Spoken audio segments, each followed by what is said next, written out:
Hello guys! So, anong gagawin pagka may invisible spells malapit sa Town Hall at nasa dulo yung Town Hall?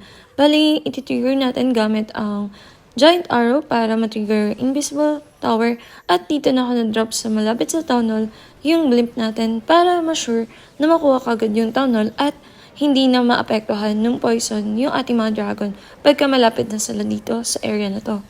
So, try natin. Let's try to attack in CWL Tinge 14 versus Semi Tinge 16.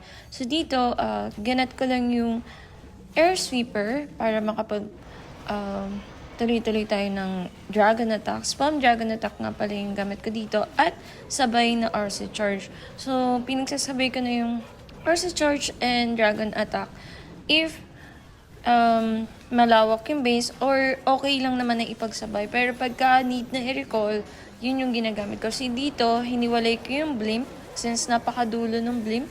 At nung TH, dun ko na nilagay sa pinakadulo. Tapos dito, aalalayan natin since kasama naman ng dragon si RC at naka-ability tayo ng warden. Ang aalalayan ko dito si Queen na nasa single Inferno Tower na napipreheat na sa kanya yung single Inferno Tower. So try kong i-cover siya para ma-extend or mapalong pa natin yung life niya. So dito, more on alalay tayo sa both hero, sa Queen at yung RC.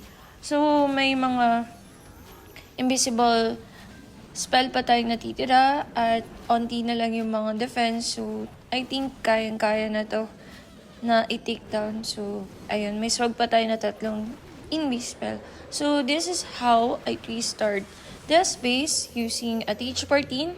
So semi TH16 po itong base since hindi siya rush po ito. Parang rush yung base. So yun lang po. Bye-bye!